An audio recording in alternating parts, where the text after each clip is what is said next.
Hey guys, tonight we dive into one of the most haunting and powerful mysteries hidden within the world of Westeros. The story of a mother's love that refused to die, even when death itself claimed her. We're exploring the dark resurrection of Catelyn Stark and her terrifying transformation into Lady Stoneheart, a tale of vengeance, ancient magic, and the terrible price of bringing back the dead. This isn't just about resurrection. This is about what happens when love becomes twisted by death, when justice transforms into merciless vengeance, and when the natural order of life and death is shattered by forces beyond mortal understanding. Tonight we uncover secrets that the Brotherhood without banners tried to hide, magic that predates the coming of the Andals, and a truth so shocking it changes everything. We thought we knew about life, death, and the power of a mother's grief. So before you settle in for this incredible journey, take a moment to like the video and subscribe, but only if you genuinely enjoy what I do here. And let me know in the comments where you're tuning in from and what time it is for you. It's always fascinating to see who's joining us from around the world. Now dim the lights, maybe turn on a fan for that soft background hum. Get into your blanket and let's ease into tonight's journey together. In the darkest corners of the Riverlands, where the trident runs red with the memories of war, there are whispers of something impossible. Travelers speak in hushed tones of a hooded figure who commands the Brotherhood without banners, with an authority that chills even the bravest hearts. They say she moves through the shadows like a phantom, her face hidden beneath a deep cowl, her voice a rasp that sounds like wind through a graveyard. The small folk cross themselves when they speak of her, calling her the Silent Sister, the Mother of Vengeance, the Lady of the Hanging Tree. But those who knew the old songs, those who remember the ancient ways, they whisper a different name. They call her Lady Stoneheart. 3 days after the Red Wedding, when the twins still echoed with the screams of the betrayed, when the Freys were still washing Stark blood from their halls, something stirred in the waters of the Green Fork. The river that had claimed so many lives during that night of treachery was about to give one back. Catelyn Stark had been dead for 3 days. Her throat had been cut so deeply that her head nearly came free. She had been thrown into the river like refuse, her body battered and broken, her spirit supposedly departed to whatever realm awaits the faithful. But death, as the old maesters say, is not always the end. Sometimes it's just the beginning of something far more terrible. The Brotherhood without banners found her body downstream, caught in the roots of an ancient weirwood tree whose red leaves seemed to weep blood into the water. Beric Dondarrion, the Lightning Lord who had died 6 times and returned 6 times, looked down at the corpse of the woman who had once been mother to kings and queens. He saw something in her dead eyes, something that called to the fire that burned within his own undead heart. What happened next would change the Brotherhood forever. What happened next would unleash a force of vengeance so pure and terrible that it would reshape the very landscape of justice in the Riverlands. For when Beric Dondarrion gave his final breath, when he pressed his burning lips to hers in the ancient ritual of the last kiss, he did more than bring back Catelyn Stark. He created something entirely new, something that had never walked the earth before. A mother's love transformed by death into an instrument of absolute retribution. The woman who emerged from that dark ritual bore Catelyn's memories, her knowledge, her burning need for justice. But she was no longer truly alive, no longer truly human. She was Lady Stoneheart, and she had returned to collect a debt written in blood. The hooded figure that now commands the Brotherhood does not speak of mercy. She does not speak of forgiveness. She knows only the names of those who wronged her family, and she will not rest until every last one of them dangles from a rope. The Freys who orchestrated the Red Wedding, the Lannisters who ordered it, the Sellswords who carried it out, even those who simply stood by and watched as honor died in the halls of the twins. All of them will pay. All of them will face the terrible judgment of a mother who loved too deeply to let death claim her vengeance. But here's what the songs don't tell you. Here's what the Meisters refused to write in their histories. The resurrection of Lady Stoneheart was no accident, no simple act of desperation by a dying man. It was part of something far older, far more complex than anyone realized. Ancient magic that had been sleeping in the roots of the weirwood trees, waiting for the right moment, the right sacrifice, the right combination of love and loss and rage to awaken it. For you see, Catelyn Stark was not the first to return from death in the Riverlands. She was not even the first Stark to taste the bitter gift of resurrection. The old gods had been preparing for this moment for centuries, weaving a tapestry of fate and magic that would culminate in the return of the Mother of Vengeance.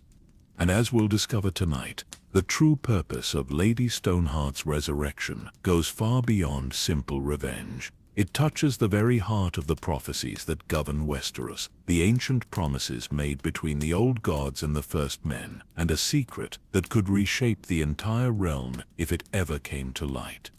The dead woman who calls herself Lady Stoneheart knows this secret. She carries it in her cold heart like a burning coal. And before our journey is through, before the sun rises on the Riverlands once more, we'll uncover the truth that even death could not bury. So settle in, dear listeners. Let the gentle rhythm of this tale carry you towards sleep. For tonight we walk with the dead, we speak with the silent, and we learn that sometimes the greatest love stories are written not in life, but in the terrible beauty of what comes after. The Lady Stoneheart awaits, and her story has only just begun. The War of the Five Kings has left the Riverlands broken and bleeding. 2 years have passed since the Red Wedding, and the scars of that terrible night still mark the land like wounds that refuse to heal. Castle after castle lies in ruins, their lords dead or fled, their people scattered to the winds. The once fertile fields that fed half the realm now lie fallow, choked with weeds and the bones of the slain. This is the world where Lady Stoneheart has chosen to make her stand. A realm caught between the old gods and the new, where ancient magic flows through the roots of heart trees, and the memories of the first men still echo in the stones of ruined towers. The Riverlands have always been a place of crossing, where the great houses of Westeros meet and clash, where rivers carry both trade and blood in equal measure. But now, in the aftermath of so much betrayal and death, something deeper has awakened. The old powers that once slumbered beneath the earth have stirred, drawn by the scent of spilled blood and the weight of unfinished business. The weirwood trees that dot the landscape seem to whisper more frequently now, their red leaves rustling with secrets that predate the coming of the Andals. You are a chronicler of forgotten truths, a seeker of the stories that history tries to bury. The rumors that have reached your ears speak of impossible things happening in the heart of the Riverlands.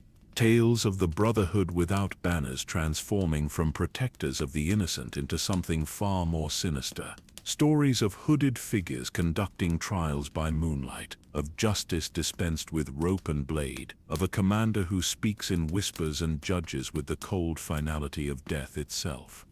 Your journey began in the ruins of Riverrun, where the great castle of House Tully stands empty and silent.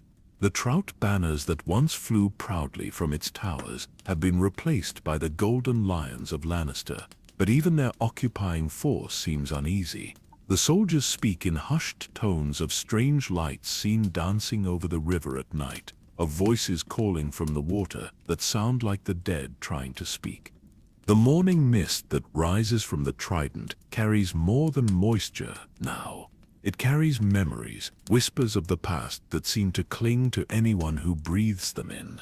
As you stand on the battlements of Riverrun, looking out over the confluence of the three rivers, you can almost hear them. The voices of those who died in the war, the spirits of the betrayed, the echoes of oaths broken and promises unfulfilled. Your first companion on this journey is Sir Edmund Rivers, a bastard knight who served House Tully before the war. He escaped the Red Wedding by pure chance, having been sent away on an errand the day before the massacre. Now he wanders the riverlands like a ghost himself, searching for some meaning in the devastation that has consumed his homeland. His knowledge of the river roads and hidden paths makes him an invaluable guide, but there's something haunted in his eyes that speaks of guilt and survivor's shame. The second member of your small company is Maester Coburn's former apprentice, a young man named Lymond, who served briefly at Harrenhal before fleeing when he discovered the true nature of his master's experiments. He carries with him fragments of ancient texts, moldy tomes rescued from the ruined library of that cursed castle. His knowledge of the old ways, of the magic that once flowed freely through Westeros, may prove crucial in understanding what has happened to the Brotherhood. The Riverlands stretch before you like a patchwork of memory and ruin. To the north, the neck guards the way to Winterfell, its treacherous marshes hiding secrets that even the Crannogmen fear to speak. To the south, the Gold Road leads to King's Landing, where the Iron Throne sits empty of justice and full of lies. But it is here, in the heart of the rivers, that the true mystery lies waiting. The ancient seat of House Blackwood, Raventry Hall, stands like a monument to the old ways. Its massive weirwood tree, dead for 1,000 years yet still standing, dominates the godswood with its bone-white branches. The ravens that nest in its limbs are said to be the souls of the dead, watching and waiting for something that has not yet come to pass. Local legend claims that when the tree blooms again, the dead will walk the earth in numbers beyond counting. Nearby, the ruins of Lord Harroway's town tell their own story of blood and betrayal. Once a thriving settlement where the Trident could be forded, it was burned to the ground during the reign of King Magga the Cruel. The stones of its foundations are still blackened with ancient fire, and on moonless nights, travelers report seeing ghostly figures moving through the ruins, reenacting the final moments of their lives. But it is the Isle of Faces that draws your attention most strongly, that mysterious island in the center of the God's Eye, where the first men and the children of the forest made their ancient pact. No man has set foot on its shores in living memory, yet the local small folk claim that lights can be seen dancing between its trees on certain nights. They say the weirwood trees there still weep blood, and that the faces carved into their trunks sometimes turn to watch the shore.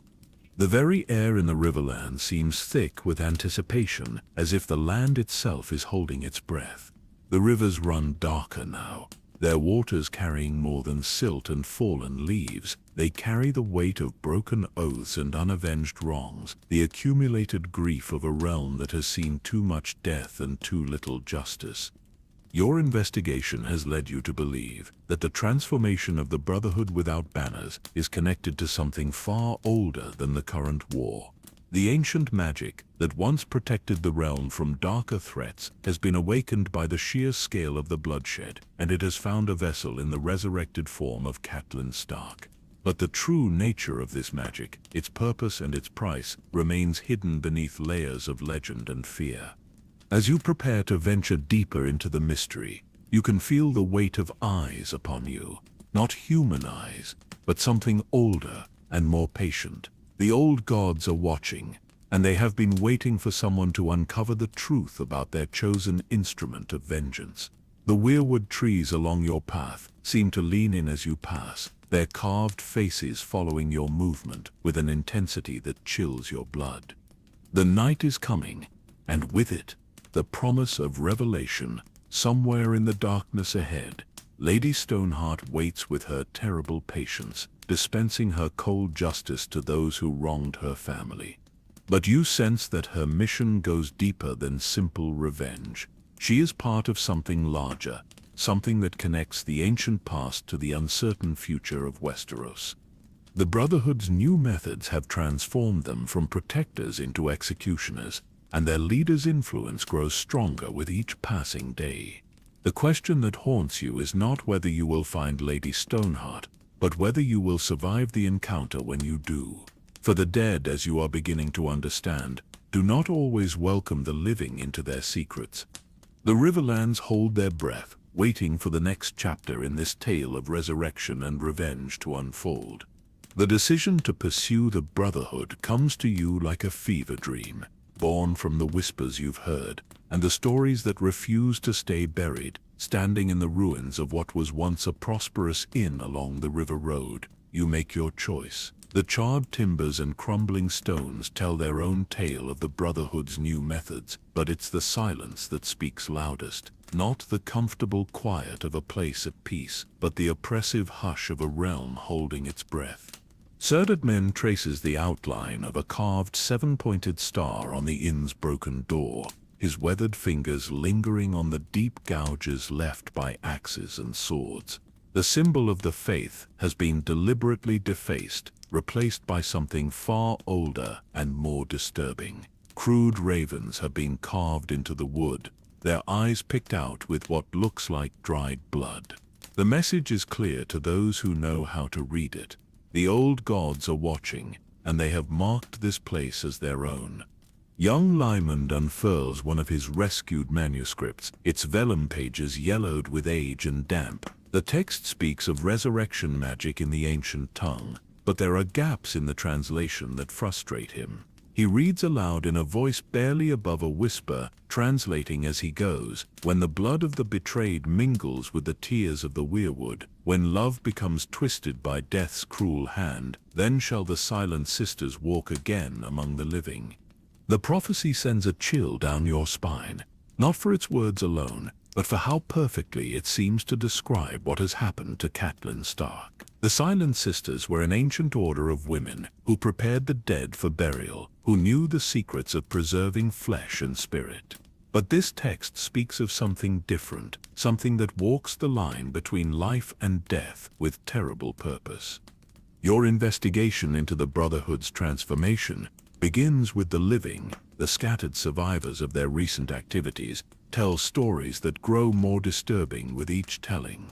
A merchant from Saltpan speaks of a trial held at midnight beneath a great oak tree where accused Fry soldiers were judged by a figure whose face remained hidden in shadow. The merchant swears he could hear the rustle of rope being prepared even before the verdicts were announced. An old woman from Lord Harroway's town describes seeing the Brotherhood's new banner, a grey direwolf on a field of black, carried by riders who moved with the eerie silence of funeral processions. She claims the very horses seemed to make no sound as they passed, their hooves touching the earth like whispers. When pressed for more details, she crosses herself and speaks of eyes that reflected torchlight like mirrors, eyes that belonged to the living but felt like the dead. The pattern that emerges from these accounts is both fascinating and terrifying. The Brotherhood has abandoned their old methods of rough justice and guerrilla warfare.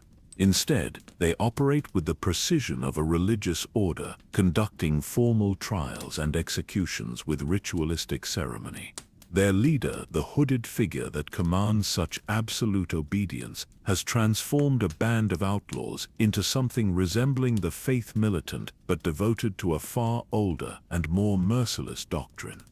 You decide to follow the trail of their most recent activities, leading your small company along the river roads toward the Whispering Wood. The ancient forest earned its name from the way wind moves through its branches, creating sounds that seem almost like human voices. But as you venture deeper into its shadows, you realize the whispers are not entirely natural. There are voices here, speaking in languages that predate the coming of the Andals, carrying messages that your mind struggles to understand. The trees themselves seem to lean in as you pass, their branches forming a canopy so thick that little sunlight penetrates to the forest floor. The silence is profound, broken only by the soft crunch of leaves beneath your feet and the distant sound of running water. Even the birds seem reluctant to sing in this place, as if they too can sense the weight of ancient grief that hangs in the air. Sir Edmund leads you to a clearing where the Brotherhood once made camp, but what you find there defies explanation. The ground is marked with symbols that spiral outward from a central point, carved deep into the earth with tools that must have been incredibly sharp. The patterns hurt to look at directly, seeming to shift and writhe when viewed from the corner of your eye. At the center of the spiral lies a circle of stones, each one bearing a single word carved in the old tongue. Limon kneels beside the stones, his scholarly excitement overcoming his fear. He begins to translate the words, his voice growing more troubled with each revelation. Justice, he reads. Vengeance, mother, blood, oath, betrayal, resurrection. The seventh stone bears no word at all, only a carving that might be a face, or might be a skull, or might be something else entirely. The ambiguity is intentional. You realize it represents the unknown, the question that drives everything else. The discovery of this ritual circle confirms your growing suspicion that the Brotherhood's transformation is not merely the result of new leadership, but part of something far more complex and ancient. The magic that brought Catelyn Stark back from the dead has connected her to powers that most people have forgotten, forces that shaped the world long before the Targaryens came to Westeros with their dragons. Your investigation takes on new urgency as you realize that Lady Stoneheart's resurrection was not an isolated event. The ritual circle suggests preparation, planning, perhaps even prophecy. Someone or something knew that Catelyn would die, knew that she would need to be brought back, and prepared the way for her return. The implications are staggering. If her death and resurrection were foretold, then perhaps the Red Wedding itself was part of a larger pattern, a necessary tragedy that would unleash forces beyond mortal comprehension.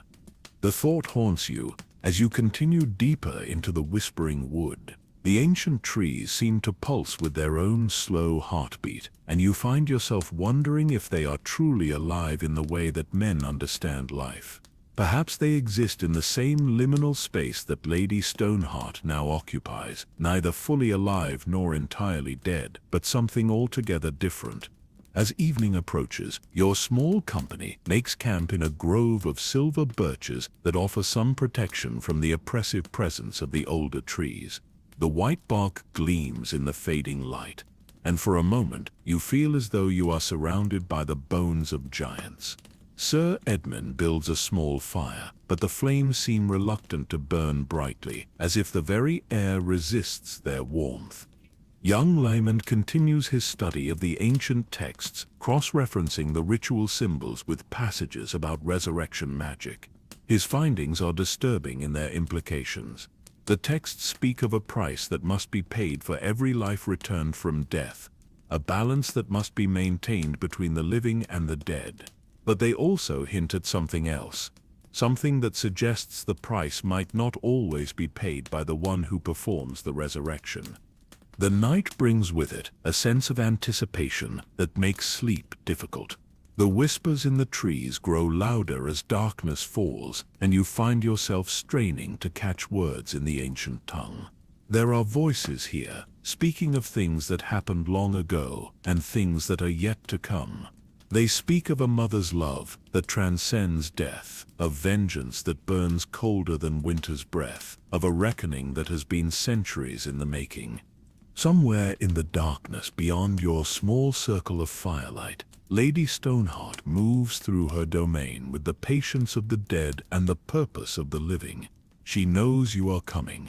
You realize she has been waiting for you just as the old gods have been waiting for someone to uncover the truth about their chosen instrument of justice.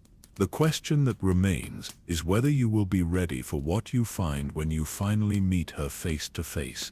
The Whispering Wood holds its secrets close, but it cannot hide them forever. Tomorrow you will venture deeper into the heart of the mystery, following the trail of the Brotherhood toward a confrontation that will test everything you believe about life, death, and the terrible price of love that refuses to die. The morning mist clings to the forest floor like the breath of sleeping giants, and through its gray embrace you catch your first glimpse of the transformed Brotherhood without banners. They emerge from the trees like shadows given form, their movements deliberate and eerily coordinated. Gone are the rough clothes and mismatched armor of the outlaws you expected. Instead, they wear robes of deep gray wool, each marked with the same symbol you saw carved into the inn door, crude ravens with eyes that seem to follow your movement. The leader of this patrol is a woman whose face bears the weathered lines of someone who has seen too much death. She introduces herself as Sister Mercy, though you doubt that was the name she was born with. Her voice carries the cadence of a scepter, but there's something in her eyes that speaks of older faiths and darker prayers.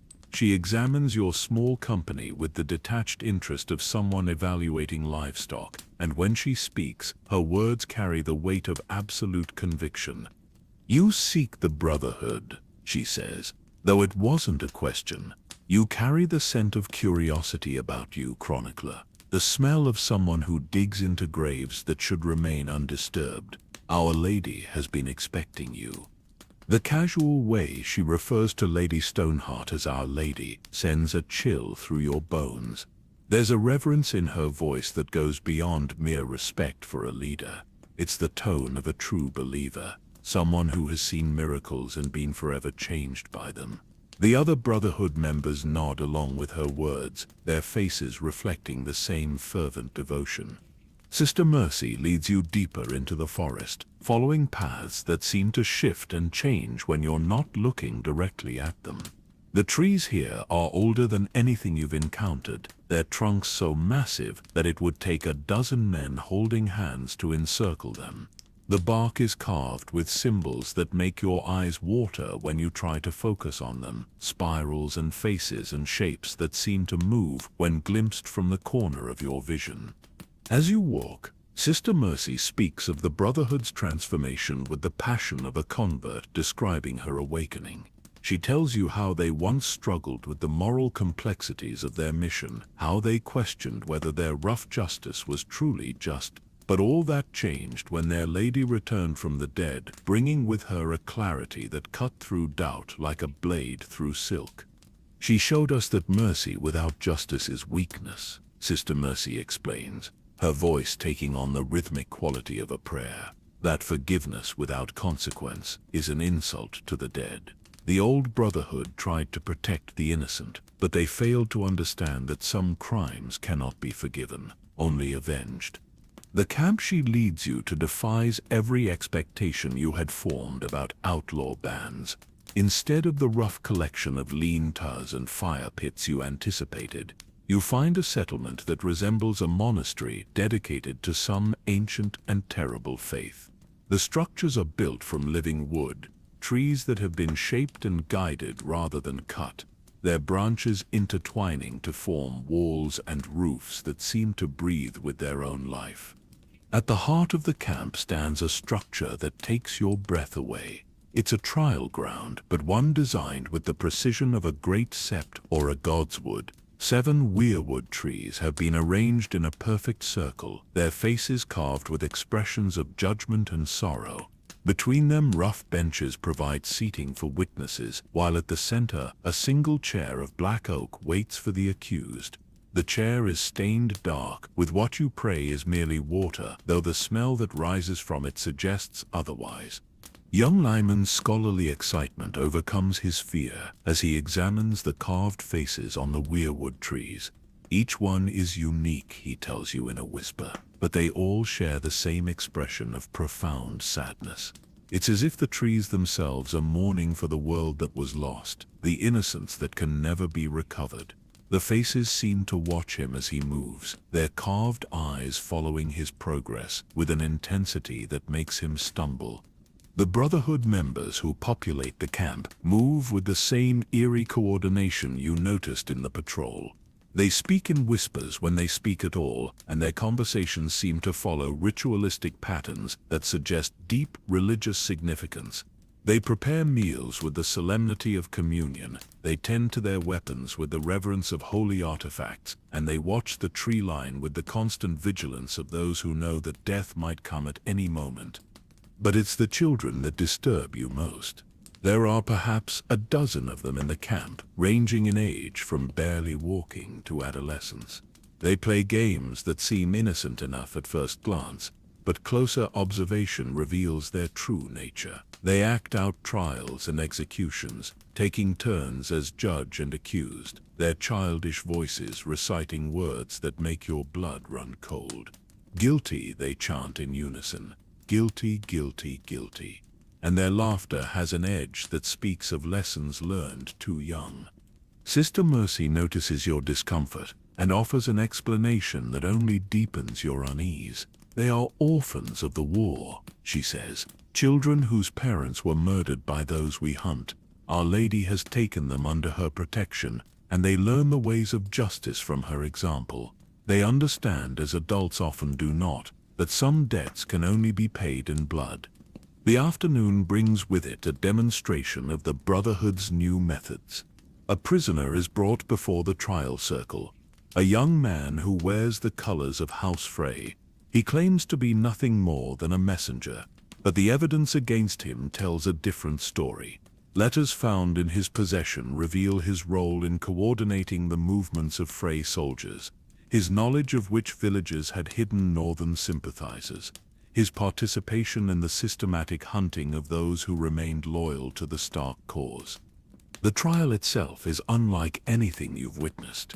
There are no lawyers, no formal procedures, no appeals for mercy. Instead, the Brotherhood members take turns reciting the crimes of House Frey, building a case that spans generations of treachery and betrayal. They speak of broken oaths and murdered guests, of children killed in their beds and women violated in the name of victory.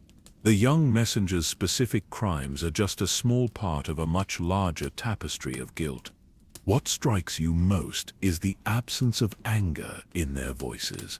The Brotherhood members speak with the calm certainty of those who know they are instruments of a higher justice.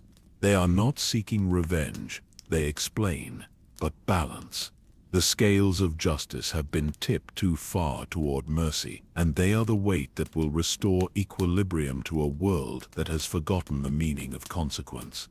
The verdict is never in doubt, but the method of execution is chosen with careful consideration. The young messenger will hang, as is traditional, but the rope will be blessed by each of the 7 weirwood trees before it touches his neck.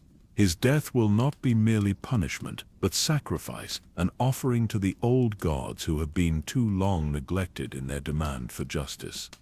As the sun sets and the trial concludes, you find yourself face to face with the true horror of what the Brotherhood has become. They are not the crude outlaws you expected, but something far more dangerous. They are believers, convinced beyond all doubt that their cause is righteous and their methods necessary. They have transformed cruelty into sacrament, revenge into religion, and they serve a leader who has walked through death itself to bring them this terrible certainty. The prisoner's final words echo in your mind as you prepare for sleep that night. "She's not human anymore," he whispered, his voice breaking with terror. "I've seen her face, and there's nothing behind those eyes but hunger. Not for food or drink or warmth, but for the death of everyone who ever wronged her family. She'll never stop, never rest, never forgive." Death didn't take her humanity. It revealed what was always there beneath the surface. The camp settles into its evening rhythms, but sleep comes hard in a place where justice has been twisted into something unrecognizable. Somewhere in the darkness beyond the circle of firelight, Lady Stoneheart waits with the patience of the dead and the hunger of the living. Tomorrow you will come face to face with the woman who has transformed love into vengeance and mercy into murder. The question that haunts you is whether you will survive the encounter with your own humanity intact. The Brotherhood's transformation is complete, but their work has only just begun. In the morning you will discover just how far they are willing to go in service of their Lady's terrible justice, and you will learn that some resurrections are not gifts, but curses that spread like plague through the hearts of the living. The morning brings with it a sense of clarity that feels almost like relief. After witnessing the Brotherhood's trial and execution, after seeing the ritualistic precision of their methods, a logical explanation begins to form in your mind. The transformation you've witnessed seems to make perfect sense when viewed through the lens of grief and trauma. The Brotherhood has not been touched by supernatural forces, you convince yourself, but by something far more human and understandable. Sister Mercy confirms your growing theory as she escorts you through the camp's morning routines. The Brotherhood members move through their tasks with the mechanical precision of those who have found structure in chaos, purpose in meaninglessness. They are, she explains, survivors of the worst betrayal in living memory. They watched their king murdered under guest right, saw their cause destroyed by treachery, witnessed the slaughter of innocents in the name of political necessity. Our Lady understood what we could not, Sister Mercy says, as she leads you to a small shrine built around a particularly ancient weirwood tree. She saw that the world had become a place where mercy was seen as weakness, where honor was punished and treachery rewarded. She showed us that the only way to restore balance was to become what our enemies feared most, instruments of absolute justice. The shrine itself tells a story that supports your emerging understanding. It's dedicated not to any supernatural entity, but to the memory of those who died at the Red Wedding. Small tokens and remembrances hang from the tree's branches, personal items that belong to the slaughtered guests. A broken sword that once belonged to a northern lord, a torn banner bearing the direwolf of House Stark, a child's toy that speaks of innocence lost forever. Young Lymond, his scholarly mind working through the same logical progression, points out additional evidence that supports a rational explanation. The Brotherhood's religious-seeming rituals, he observes, are actually sophisticated psychological tools designed to create unity and purpose among traumatized survivors. The symbols they carve, the ceremonies they perform, the hierarchical structure they've adopted, all serve to transform a band of broken outlaws into a disciplined fighting force. It's brilliant, really, he whispers, as you examine the shrine together. Take people who have lost everything, who have no hope of conventional justice, and give them a cause that makes their suffering meaningful. Transform their pain into purpose, their grief into strength. The leader doesn't need to be supernatural to command such devotion. She just needs to embody everything they've lost and everything they hope to regain. The explanation feels satisfying in its completeness. The Brotherhood's transformation can be understood as a natural response to extraordinary trauma. Their leader, the mysterious Lady Stoneheart, is simply a survivor who has managed to channel her grief into something that gives meaning to the suffering of others. The supernatural elements you've witnessed can be explained as the products of suggestion, fear, and the human tendency to find patterns and meaning in random events. Sir Edmund, ever practical, adds his own observations to support this theory. He's seen similar transformations before, he tells you, in soldiers who survived particularly brutal campaigns. The human mind, he explains, has remarkable ability to adapt to extreme circumstances. People can convince themselves of almost anything if it helps them survive trauma that would otherwise destroy them. I've seen men who swore they spoke with the dead after surviving battles that killed their entire companies, he says, his voice carrying the weight of experience. I've known women who became convinced they were touched by the gods after losing their children to war. The mind protects itself by creating explanations that make the unbearable seem meaningful. As the day progresses, you find more evidence to support your rational explanation. The Brotherhood's methods, while brutal, are entirely within the realm of human capability. Their intelligence network, their ability to track their enemies, their coordination during raids, all can be explained by superior organization and motivation rather than supernatural intervention. They are, you conclude, simply more effective than their enemies because they have clearer purpose and stronger commitment to their cause. The children in the camp, disturbing as their games might be, are also understandable when viewed through this lens. They are war orphans who have been given a new identity and purpose by adults who understand the power of shared belief. Their cheerful acceptance of violence is not evidence of supernatural corruption, but of the human capacity to normalize even the most extreme circumstances when survival depends on it. The trial circle, impressive as it might be, is revealed to be nothing more than sophisticated theater designed to intimidate enemies and reinforce group cohesion. The carved faces on the weirwood trees, the ritualistic procedures, the formal language of condemnation, all serve to create an atmosphere of inevitability and divine sanction that makes resistance seem futile. By afternoon, your logical mind has constructed a complete explanation for everything you've witnessed. The Brotherhood without banners has evolved from a guerrilla fighting force into something resembling a religious military order. But there's nothing supernatural about their transformation. They are led by a woman who has managed to harness the power of shared trauma and righteous anger to create a force more dangerous than any conventional army. The explanation feels so complete, so satisfying in its rationality, that you almost miss the signs that something is wrong.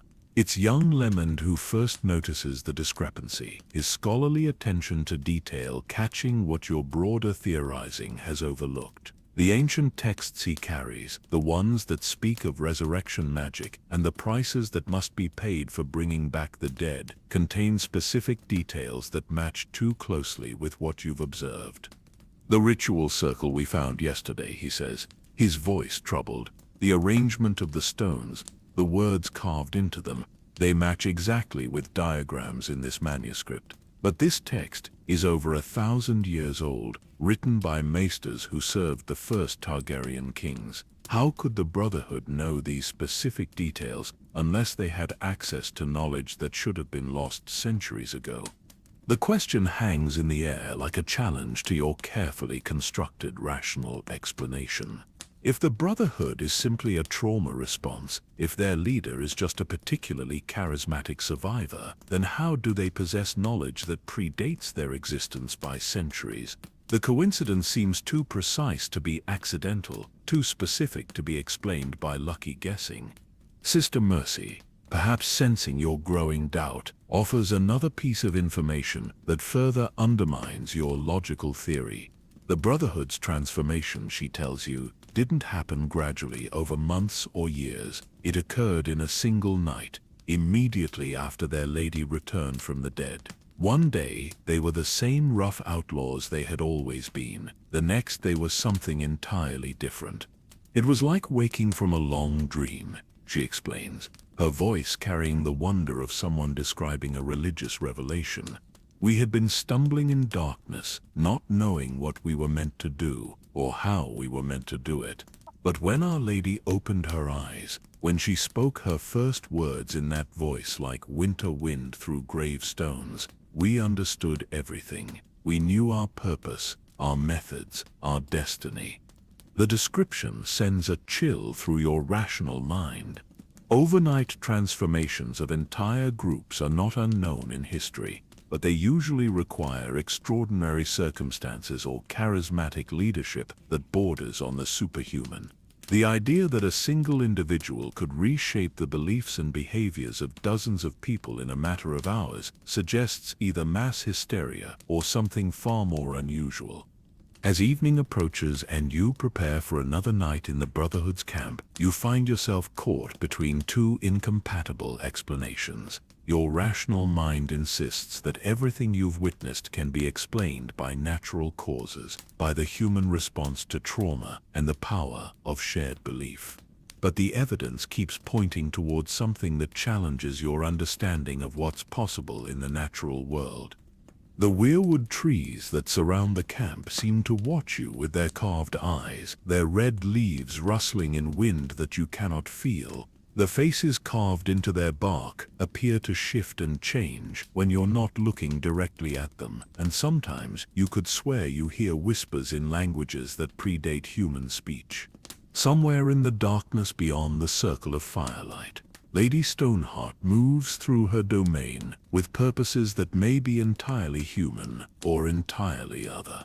Tomorrow you will venture closer to the truth, and you will discover that some explanations, no matter how logical they seem, are nothing more than comfortable lies that the mind tells itself to avoid confronting realities too strange to accept.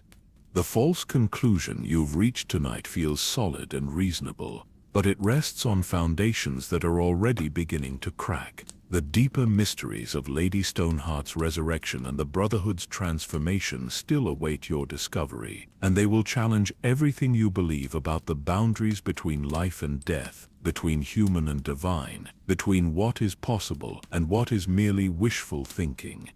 The third day of your stay with the Brotherhood brings an invitation that changes everything.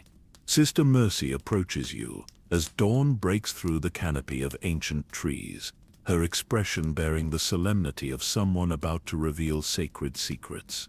She tells you that your presence has been requested at the Hollow Hill, a location that exists in the deeper parts of the forest where the old magic flows strongest and the boundaries between worlds grow thin.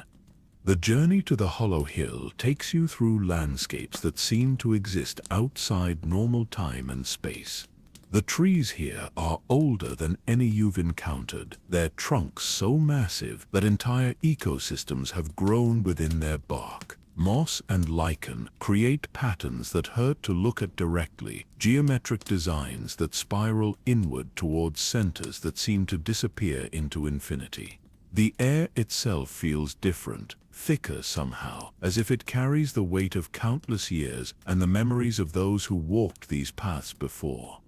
Young Lyman's excitement is palpable as he documents the symbols carved into the ancient trees. Each marking seems to tell part of a larger story, a narrative that spans millennia and speaks of powers that most people have forgotten. His translations reveal fragments of prophecy, warnings about the price of disturbing the balance between life and death, and instructions for rituals that predate the arrival of the first men in Westeros. "This is extraordinary," he whispers, his voice trembling with scholarly fervor. "These carvings reference events that happened thousands of years ago, but they also speak of things that haven't happened yet.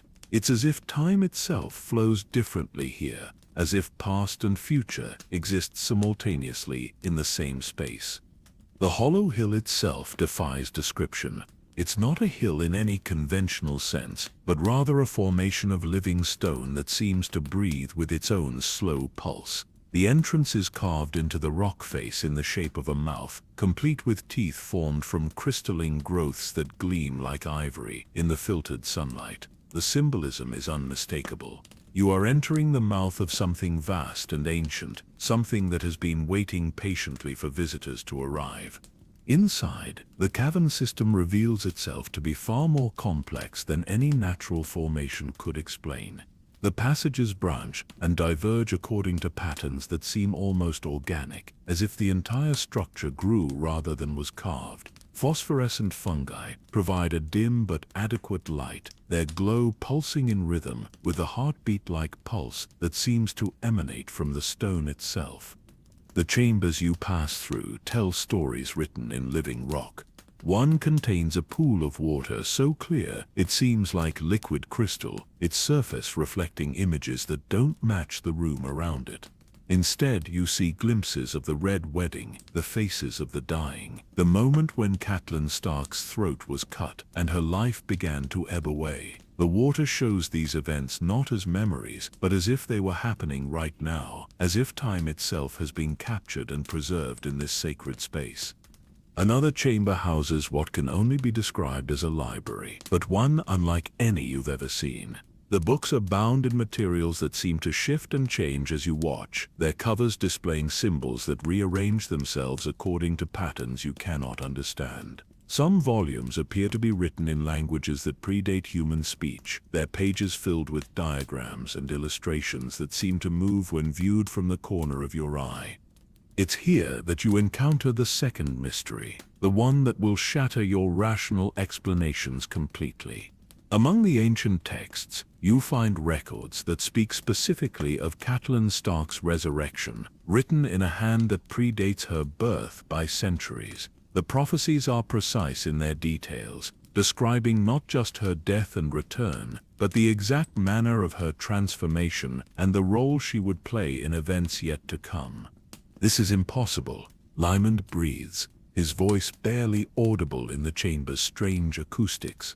These texts were written before the conquest, before the doom of Valyria, before the long night itself. How could they know about events that wouldn't happen for thousands of years? The implications are staggering. If these prophecies are genuine, then Catelyn Stark's resurrection was not an accident or even a desperate act by a dying man. It was part of a pattern that has been unfolding for millennia, a plan so vast and complex that it spans the entire history of Westeros. The Red Wedding, the War of the Five Kings, perhaps even the arrival of the Targaryens themselves, all might be pieces in a cosmic game whose rules and objectives remain hidden from mortal understanding. The deepest chamber of the Hollow Hill contains the third mystery, one that will haunt your dreams for years to come. It's a natural amphitheater carved from living rock, its walls lined with niches that contain objects both beautiful and terrible. Ancient weapons that seem to whisper with their own voices, crowns that bear the weight of forgotten kingdoms, scrolls that contain the true names of powers that ruled the world before men learned to speak. At the center of the amphitheater stands a throne unlike any you've seen. It's carved from a single piece of weirwood, its surface showing the grain and texture of living wood, despite being older than memory. The throne is empty, but the impression it gives is one of infinite patience, as if it has been waiting for centuries for the right person to claim it. Sister Mercy's voice breaks the spell of contemplation that has fallen over your group. "This is where she comes," she says, her tone carrying the reverence of someone describing a holy site. "When the moon is dark and the barriers between worlds grow thin, Our Lady sits upon the throne of judgment and communes with powers that existed before the gods themselves were born." The idea that Lady Stoneheart regularly visits this place, that she sits upon a throne that predates human civilization, transforms your understanding of what she has become. She is not simply a traumatized survivor seeking revenge, not merely a woman brought back from the dead by desperate magic. She is something far more significant, a figure who has been chosen by forces beyond mortal comprehension to serve purposes that span millennia. The peaceful interlude that follows your exploration of the Hollow Hill takes place in a grove of silver birches that seem to exist in eternal twilight. The trees here are young compared to the ancient giants that surround them, their slender trunks and delicate leaves creating an atmosphere of tranquility that soothes the mind after the overwhelming revelations of the deep chambers. You find yourself sitting beside a stream that flows with water so pure it seems to capture and hold the light of stars. The gentle sound of flowing water creates a rhythm that seems to match the pulse of your own heart. And for the first time since beginning this journey, you feel a sense of peace that goes beyond mere rest. Sir Edmund joins you beside the stream, his weathered face reflecting the same sense of wonder that you feel. "I've served in a dozen wars," he says quietly, "seen things that would drive lesser men mad, witnessed acts of heroism and cowardice that defy belief. But this place, these revelations, they make everything else seem like children's games by comparison."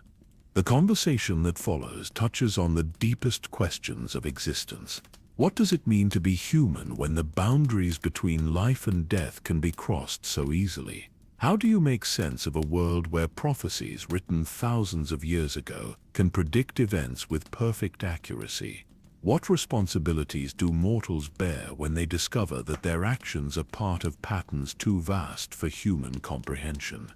Young Lymond, his scholarly mind still reeling from the discoveries in the ancient library, raises questions that will trouble your sleep for weeks to come. If Lady Stoneheart's resurrection was foretold in prophecies that predate recorded history, then what does that say about free will and choice? Are any of you truly making decisions, or are you all simply playing out roles that were written for you before you were born? The stream continues its gentle flow, carrying away the day's revelations while bringing new mysteries with each passing moment. Somewhere in the darkness beyond the grove, Lady Stoneheart walks paths that exist between the world of the living and the realm of the dead. Tomorrow you will venture deeper into her domain, and you will discover that the true purpose of her resurrection goes far beyond the simple desire for revenge. The mysteries that await you in the depths of the ancient forest will challenge every assumption you've made about the nature of life, death, and the forces that govern both. You will learn that some secrets are too vast for mortal minds to fully comprehend, and that the woman who was once Catelyn Stark has become something that exists at the very center of events that will reshape the fate of every living thing in Westeros. The gentle sound of the stream lulls you toward sleep, but even in your dreams you will walk with the dead and speak with powers that predate the arrival of men in this ancient land. The journey into the heart of the mystery has only just begun, and what you discover there will change your understanding of everything you thought you knew about the world and your place in it. The fourth day brings with it a journey deeper into the heart of the ancient forest, where the very air seems thick with the weight of centuries and the whispers of those who walked these paths before the first men set foot in Westeros. Sister Mercy leads you along trails that seem to shift and change when you're not looking directly at them, paths that follow patterns older than human memory and serve purposes that mortal minds struggle to comprehend. The trees here bear scars that tell stories of resurrections that predate Lady Stoneheart by thousands of years. Ancient symbols carved into bark that has healed around them speak of the first attempts to bring back the dead. Experiments conducted by the children of the forest when the world was young and the barriers between life and death were thinner than morning mist. Young Lymond traces these markings with trembling fingers, his voice barely above a whisper as he translates the oldest language known to exist in Westeros. They speak of the Green Dream, he says, his scholarly excitement tempered by growing unease. The children of the forest believed that death was not an ending, but a transformation, a passage from one state of being to another. They developed rituals to guide spirits back from the other side, but the texts warn of terrible prices that must be paid. Each resurrection demanded a sacrifice of equal or greater value, and those who returned were never quite the same as they had been in life. The forest around you seems to pulse with ancient magic, and you begin to understand that you are walking through a living museum of resurrection attempts that span millennia. Every clearing contains evidence of rituals performed by different peoples at different times, all seeking to breach the wall between life and death.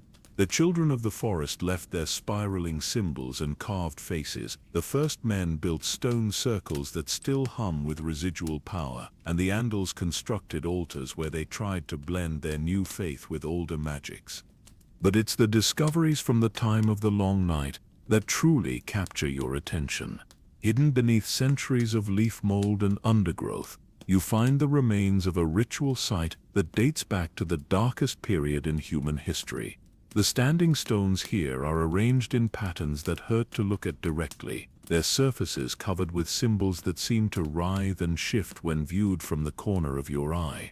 At the center of the circle lies what can only be described as a resurrection chamber, a stone table carved with channels that once carried blood to feed whatever dark rituals were performed here.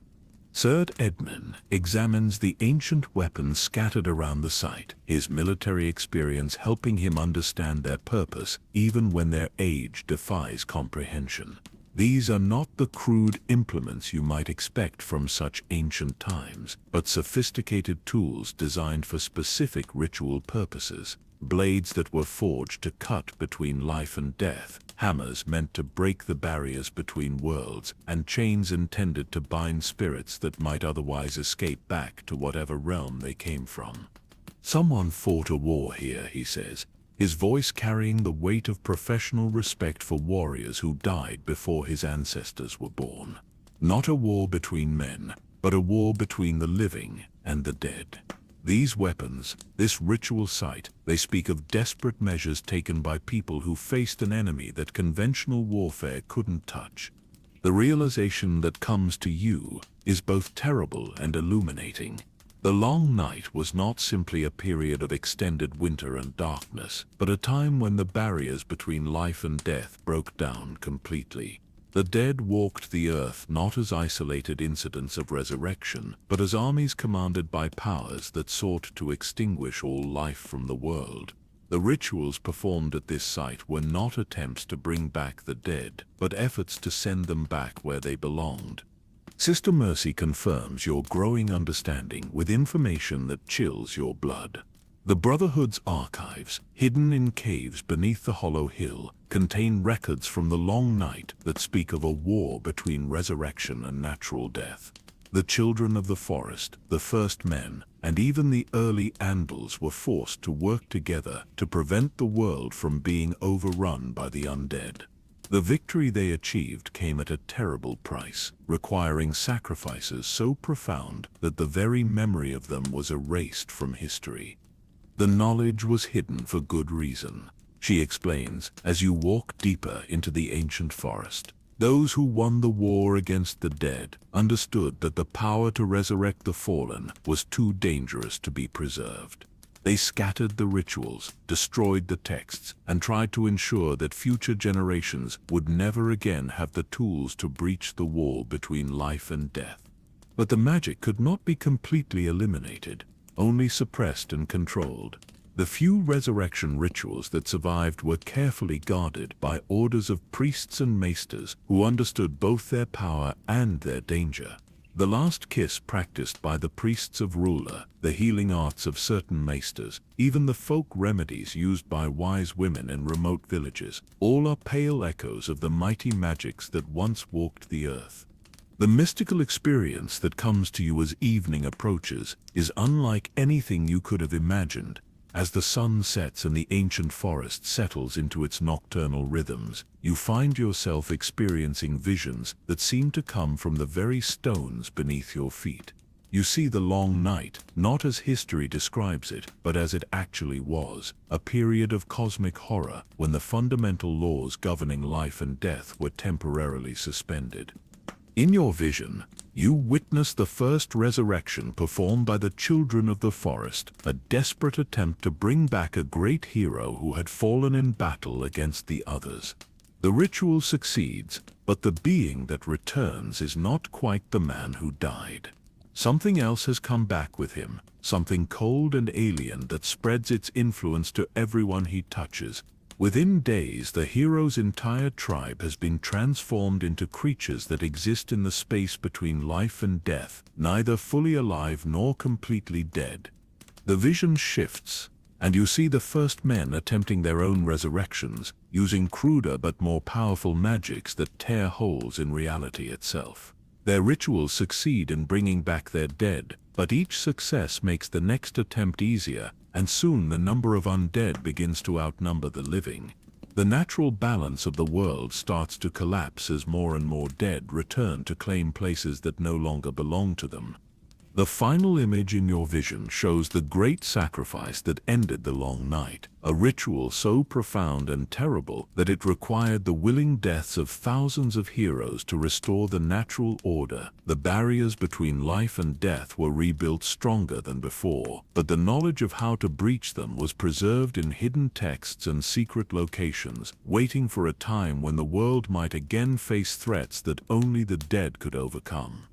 When the vision fades, you find yourself lying beside a stream that runs so clear it seems like liquid starlight. The gentle sound of flowing water helps restore your connection to the waking world, but the memories of what you witnessed remain vivid and disturbing. You understand now that Lady Stoneheart's resurrection is not an isolated event, but the latest chapter in a story that has been unfolding since the dawn of human civilization. Young Lymond, who experienced a similar vision, shares his own revelations about the prophecies he has been studying. The ancient texts speak not just of individual resurrections, but of cycles that repeat throughout history. When the world faces its darkest threats, when conventional means of defense prove inadequate, the dead return to fight battles that the living cannot win. Lady Stoneheart's transformation is part of this pattern, a response to threats that most people cannot yet see or understand. The prophecies speak of a great war coming, he whispers, his voice carrying the weight of terrible knowledge. Not a war between men, but a war between the forces of life and death, light and darkness, creation and destruction. Lady Stoneheart was not brought back to seek revenge on the Freyson Lannisters, but to serve as a general in this cosmic conflict. The cultural exploration that follows reveals how deeply the knowledge of resurrection has been woven into the fabric of Westerosi society. The faith of the Seven speaks of resurrection in its promise of afterlife, but older traditions remember when the dead actually return to walk among the living. The godswood scattered throughout the realm are not just places of worship, but anchor points where the barriers between worlds remain thin enough for the necessary magics to function. The old gods themselves, you begin to understand, are not distant deities, but the collective consciousness of all those who have died and been brought back over the centuries. Each resurrection adds another voice to their chorus, another perspective to their vast understanding. Lady Stoneheart's transformation has made her part of this ancient collective, giving her access to knowledge and power that spans millennia. As you prepare for sleep in this place where time itself seems to flow differently, you find yourself wondering about the true nature of identity and consciousness. If the dead can be brought back with their memories intact, what does that say about the nature of the soul? Are the resurrected truly the same people they were in life, or are they something new formed from fragments of the original consciousness combined with whatever they encountered in the realm of death? The stream continues its gentle murmur, carrying with it the voices of countless generations who have walked these paths before you. In your dreams tonight, you will walk with the ancient dead and learn secrets that were hidden for good reason. Tomorrow you will venture deeper into the mystery of Lady Stoneheart's transformation, and you will discover that her resurrection was not just an act of love or desperation, but the fulfillment of prophecies that have been waiting thousands of years to come true. The gentle rhythm of flowing water and rustling leaves creates a symphony that seems designed to guide you towards sleep, but even in your dreams, you will carry the weight of the knowledge you have gained. The dead do not rest easily in this ancient forest, and their whispered secrets will follow you into whatever realm awaits those who seek to understand mysteries that mortal minds were never meant to comprehend. The fifth dawn brings with it a summons that changes everything. A messenger arrives at your camp before the sun has fully risen. A young woman whose eyes hold the same fervent devotion you've seen in all the Brotherhood members. She speaks in the formal cadence of someone delivering a sacred pronouncement, her words carrying the weight of divine command rather than mere human request. "Our Lady will see you now," she announces, her voice echoing strangely in the morning air. "The time for questions has ended, and the time for answers has begun. She waits for you in the heart chamber, where the truth of all things is revealed to those brave enough to seek it." The journey to the heart chamber takes you deeper into the hollow hill than you have ever ventured, following passages that seem to descend not just through stone and earth, but through layers of time itself. The walls here are covered with carvings that tell the complete story of resurrection in Westeros, from the earliest experiments by the children of the forest to prophecies that speak of events yet to come. Each image seems to move and shift as you pass, creating the impression that you are walking through a living chronicle of the eternal struggle between life and death. The air grows colder as you descend, and with it comes a presence that makes your skin crawl with supernatural awareness. Something vast and ancient watches your progress through passages carved from living rock, and you find yourself wondering if you are truly walking deeper into the earth or deeper into the consciousness of something that exists beyond mortal understanding. The very stones seem to pulse with their own slow heartbeat, and the sound of your footsteps echoes with harmonics that suggest vast spaces hidden beyond the reach of torchlight. Young Lyman's scholarly excitement has been replaced by something approaching terror as he recognizes symbols from the most forbidden texts in his collection. The carvings on these walls, he whispers, describe resurrection rituals that were banned even by the children of the forest, magic so dangerous that their very knowledge was considered a threat to the natural order. The fact that they are displayed here so openly suggests that whoever rules this place has moved beyond such mortal concerns as safety and sanity. The heart chamber itself defies description.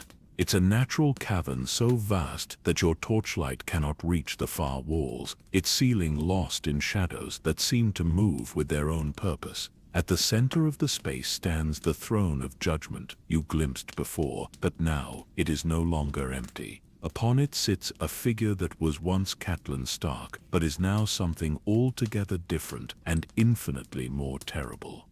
Lady Stoneheart rises as you approach, and the revelation of her true nature hits you like a physical blow.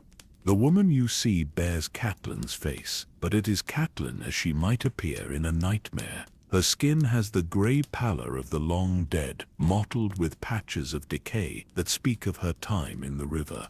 The terrible wound across her throat gapes like a second mouth, and when she speaks, her voice emerges as a whisper that carries the chill of winter wind through empty tombs. But it is her eyes that truly reveal what she has become. They burn with a cold fire that belongs neither to the living nor the dead, but to something that exists in the space between worlds. In those eyes you see not just the spirit of Catelyn Stark, but the accumulated weight of every resurrection that has ever been performed in Westeros. She is not simply a woman brought back from the dead, but a conduit through which the ancient powers of life and death flow into the mortal world. "You have come seeking truth," she says, her ruined voice carrying harmonics that seem to come from multiple throats. "You have followed the trail of mysteries like a hound following scent, never understanding that each answer would only lead to deeper questions. Now you stand before the culmination of your search, and you must decide whether you are strong enough to bear the weight of what you will learn." The revelation that follows shatters every assumption you have made about her resurrection. Beric Dondarrion's last kiss, she explains, did not simply bring her back from the dead. It connected her to a network of consciousness that spans millennia, a collective awareness formed from every soul that has ever crossed the boundary between life and death. The knowledge she possesses is not her own, but the accumulated wisdom of thousands of years of human experience with the supernatural. "I remember everything," she continues, her terrible voice filling the cavern with echoes that seem to come from the stones themselves.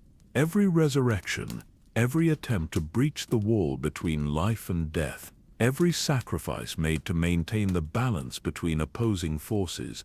I am Catelyn Stark, but I am also every mother who has ever lost a child, every wife who has ever been widowed by war, every woman who has ever been betrayed by those she trusted."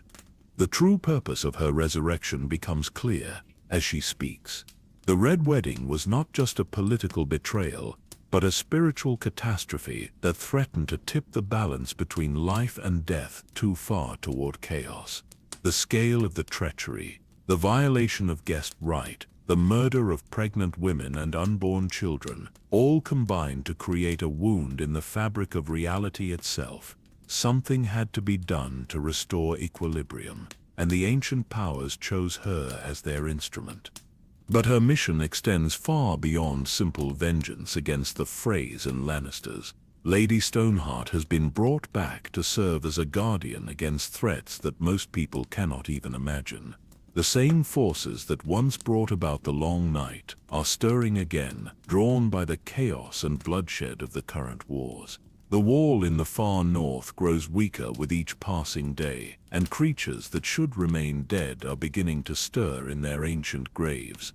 "The others are not gone," she reveals, her words carrying the certainty of absolute knowledge. "They wait beyond the wall, growing stronger as the realm tears itself apart with petty conflicts. The dead they command are not like me, not individual consciousnesses given new purpose, but empty shells filled with alien hunger. When they come, and they will come, the living will need defenders who understand both life and death." The Brotherhood's transformation makes perfect sense in this context. They have not become a religious order devoted to vengeance, but a military force preparing for a war that most people cannot yet see. Their trials and executions serve multiple purposes, eliminating threats to the realm while also creating a network of informants and allies who understand the true nature of the dangers ahead. Young Lymond, his scholarly mind reeling from the implications, asks the question that has been haunting him since the beginning of your journey. If your resurrection was foretold in prophecies written thousands of years ago, then do any of us truly have free will? Are we all just playing out roles that were written for us before we were born? Lady Stoneheart's laugh is like the sound of winter wind through bare branches, cold and empty and utterly without humor. Free will, she repeats, her ruined voice making the words sound like a curse. You speak of free will as if it was something precious, something worth preserving. But I have seen what free will brings. I have witnessed the choices made by free men and women, and I have learned that most people use their freedom only to cause pain and suffering. The moral complexity of her existence becomes clear as she explains her philosophy. She no longer believes in mercy or forgiveness, not because she lacks compassion, but because she has seen too clearly how these virtues are exploited by those who seek to cause harm. The dead, she explains, have a clarity that the living lack. They are not clouded by hope or fear, by greed or ambition, by any of the emotions that lead mortals to make poor choices. They judge based on truth, she continues, her terrible gaze fixing on each of you in turn. Not the truth that people tell themselves, not the truth they want to believe, but the absolute truth of their actions and intentions. There is no room for self-deception when you stand before one who has walked through death itself. The price of her resurrection becomes apparent as she speaks. She remembers her life as Catelyn Stark, but those memories feel distant and unreal, like stories told about someone else. The love she felt for her husband and children has been transformed into something colder and more abstract, a principle rather than an emotion. She knows that she once cared deeply about these people, but she can no longer feel that caring in any way that resembles human emotion. Love dies with the body, she explains, her voice carrying the weight of terrible certainty. What remains is duty, purpose, the cold determination to see justice done, regardless of the cost. I remember loving my children, but I can no longer feel that love. Instead, I feel the obligation to avenge them, to ensure that their deaths serve a purpose greater than mere political maneuvering. The conversation that follows reveals the true scope of the threats facing Westeros. The others beyond the wall are only the most obvious danger. Ancient evils stir in the ruins of Valyria, drawn by the chaos and bloodshed of the current wars. Dragons have returned to the world, bringing with them magic that has been dormant for centuries. The faith militant grows stronger each day, preparing for religious wars that will make the current conflicts seem like children's squabbles. All of these threats require responses that go beyond conventional warfare or political maneuvering. They require defenders who understand the supernatural, who can fight enemies that conventional weapons cannot touch. Lady Stoneheart and her brotherhood represent the first line of defense against forces that could destroy not just the Seven Kingdoms, but the entire world. As the revelation reaches its climax, you begin to understand that your encounter with Lady Stoneheart was not accidental. You were drawn here by the same ancient powers that brought about her resurrection, chosen to serve as witnesses and chroniclers of truths that must be preserved for future generations. The knowledge you have gained comes with obligations that will shape the rest of your lives. The terrible beauty of her existence becomes clear as she prepares to dismiss you from her presence. She is no longer human in any meaningful sense, but she has become something far more important. She is a bridge between the world of the living and the realm of the dead, a guardian standing watch against threats that most people cannot even imagine. Her resurrection was not a gift but a burden she accepted for the good of all humanity. The cold fire in her eyes dims slightly as she speaks her final words to you. Go now, she commands, her voice carrying the finality of a gravestone epitaph. Tell the world what you have learned, but know that few will believe you. The living prefer comfortable lies to difficult truths, and they will dismiss your words as the fantasies of minds touched by madness. But the truth does not depend on belief for its power. and the dead do not require the approval of the living to fulfill their duties. As you leave the heart chamber and begin the long journey back to the surface, you carry with you the weight of revelations that will haunt you for the rest of your lives. Lady Stoneheart's story is not one of resurrection and revenge, but of sacrifice and duty carried out on a scale that transcends individual human concerns. She has given up everything that made her human to become something that the world desperately needs, even if it cannot understand or appreciate her sacrifice. The ancient powers that govern life and death have chosen their champion, and she will not rest until her duty is complete. The dead have returned to defend the living, whether the living want their protection or not. The ascent from the heart chamber feels like climbing through layers of reality itself, each step bringing you closer to a world that no longer seems quite real after what you have witnessed.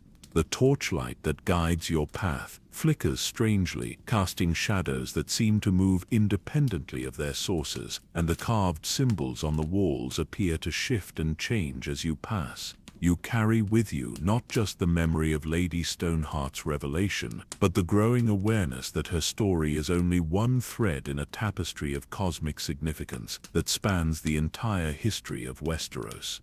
Sister Mercy walks beside you in contemplative silence, her face bearing the serene expression of someone who has long ago made peace with truths too vast for mortal comprehension. When she finally speaks, her words carry the weight of prophecy fulfilled and destiny accepted. "You understand now why we follow her," she says, her voice echoing strangely in the narrow passages.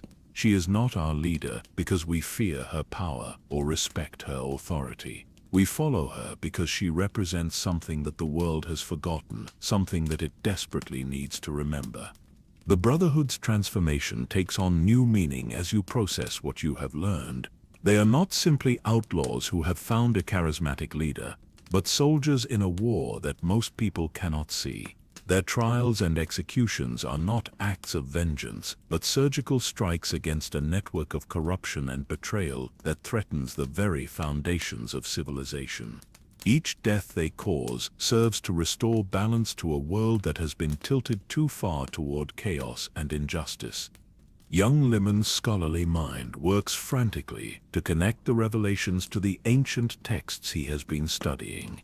The prophecies that speak of Lady Stoneheart's resurrection, he realizes, are part of a much larger body of work that describes the cyclical nature of cosmic conflict.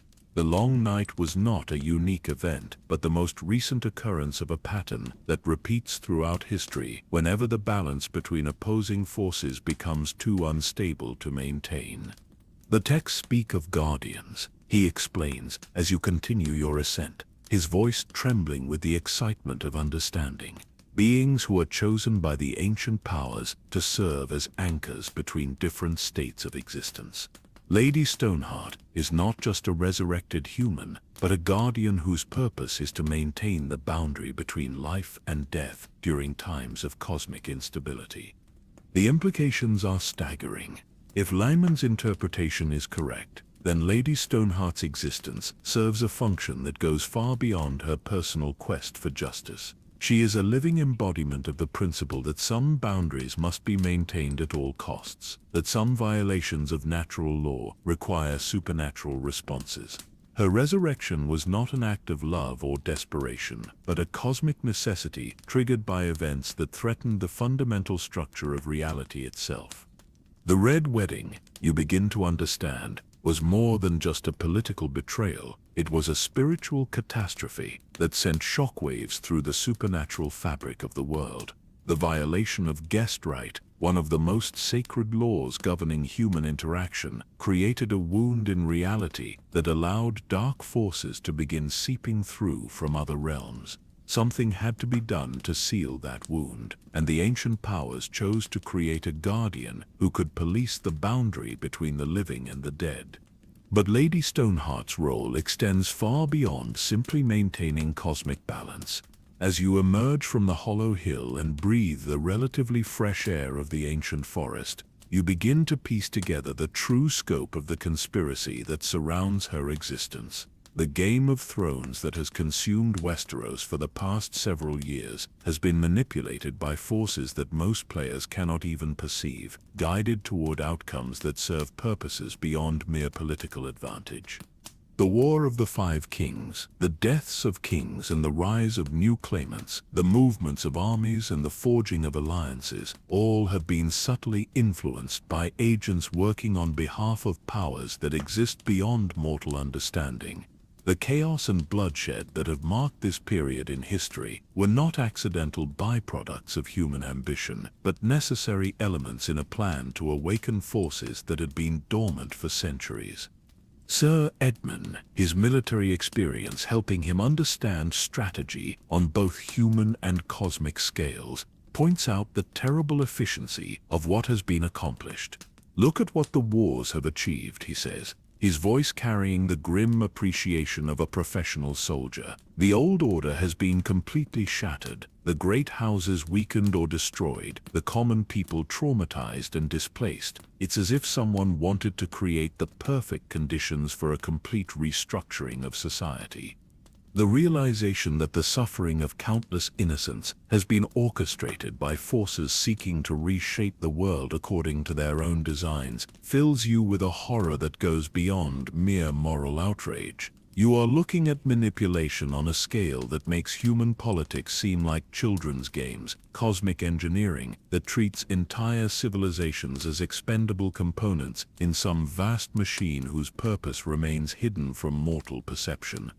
But the true horror lies not in the scale of the manipulation, but in the growing understanding that it may have been necessary. The prophecies that Lyman has been studying speak not just of resurrection and cosmic balance, but of threats that dwarf anything the current wars have produced. The others beyond the wall, the stirring of ancient evils in distant lands, the return of magic to a world that had almost forgotten its existence, all point toward a coming confrontation that will make the War of the Five Kings look like a minor skirmish.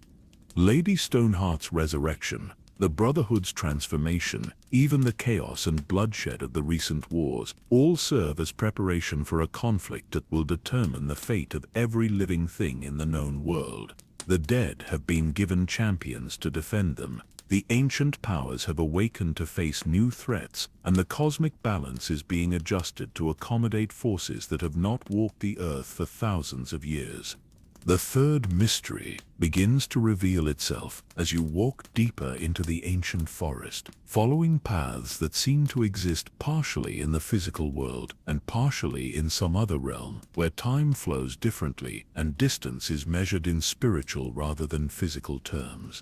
The whispers in the trees grow louder as evening approaches, carrying fragments of prophecy that speak of a final confrontation between the forces of life and death, creation and destruction, order and chaos.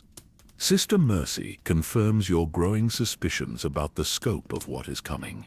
The resurrection of Our Lady was only the beginning, she explains, her voice carrying the certainty of divine revelation. Others will follow, champions chosen by different powers to serve different purposes. The dead will walk again in numbers that have not been seen since the long night, but this time they will not come as conquerors. They will come as defenders, standing guard against enemies that the living cannot face alone.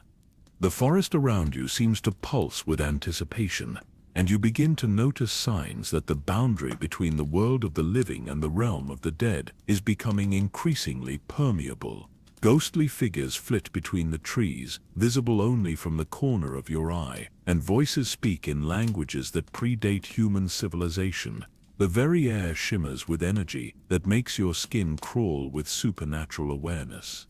You find yourself wondering what will happen when Lady Stoneheart's mission is complete, when all the debts of blood have been paid and all the scales of justice have been balanced. Will she simply cease to exist, her purpose fulfilled and her connection to the mortal world severed, or will she remain as a permanent guardian, standing watch against threats that may emerge in future generations? The question haunts you as you make camp for the night in a grove of silver birches that seem to exist in eternal twilight. The gentle sound of wind through their leaves creates a rhythm that speaks of patience beyond human understanding, of purposes that unfold over centuries rather than years. You are beginning to understand that some stories do not have endings in any conventional sense, but continue across generations, each chapter building toward climaxes that may not come for decades or centuries. Young Lyman shares his latest discoveries from the ancient texts, revelations that paint an even more complex picture of the forces at work. The prophecies speak not just of individual champions like Lady Stoneheart, but of a network of guardians who will be awakened as needed to face different aspects of the coming threat. Some will be resurrected dead like her, others will be living humans granted supernatural powers, and still others will be entities that exist beyond human understanding entirely. It's like a cosmic immune system, he explains, his voice filled with awe at the complexity of what he has uncovered. The world itself has mechanisms for dealing with threats that exceed normal parameters. When the balance becomes too unstable, when forces emerge that could destroy everything, the ancient powers activate their defenses. The conversation that follows touches on questions that challenge every assumption you have made about the nature of existence itself. If the world truly has its own consciousness and its own defense mechanisms, what does that say about human agency and importance?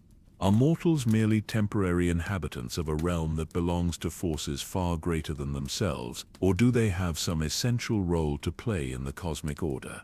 The gentle rhythm of wind through the trees and the soft murmur of a nearby stream create a symphony that seems designed to lull you towards sleep, but your mind remains active, processing the implications of everything you have learned. Tomorrow you will delve even deeper into the mysteries surrounding Lady Stoneheart's existence, and you will discover that the true scope of her mission extends far beyond anything you could have imagined. The dead have returned to walk among the living, but they are not the enemies that most people fear. They are guardians and protectors, champions chosen by forces that exist beyond mortal comprehension to defend a world that cannot defend itself.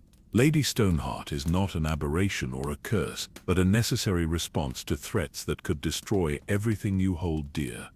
As you drift towards sleep in this place where the boundaries between worlds grow thin, you carry with you the weight of knowledge that will change how you see everything for the rest of your life. The Game of Thrones continues to play out in the courts and battlefields of Westeros, but it is only the surface layer of conflicts that span dimensions and epochs.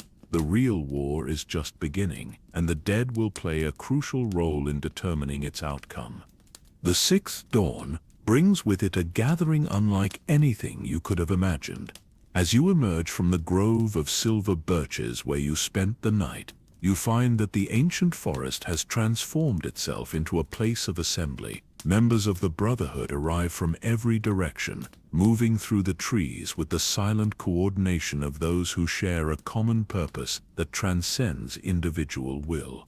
But these are not the same rough outlaws you encountered when you first entered their domain. They move with the measured grace of pilgrims approaching a sacred shrine, their faces bearing expressions of solemn anticipation. Sister Mercy explains that this gathering occurs only during the dark of the moon, when the barriers between worlds are at their thinnest and the ancient powers can communicate most clearly with their chosen servants. It is a time for sharing knowledge that has been gathered from across the realm, for revealing secrets that have been hidden in the deepest archives, and for preparing for missions that will shape the future of every living thing in Westeros. The assembly takes place in a natural amphitheater formed by the roots of 7 enormous weirwood trees, their trunks so massive that they seem like pillars supporting the very sky.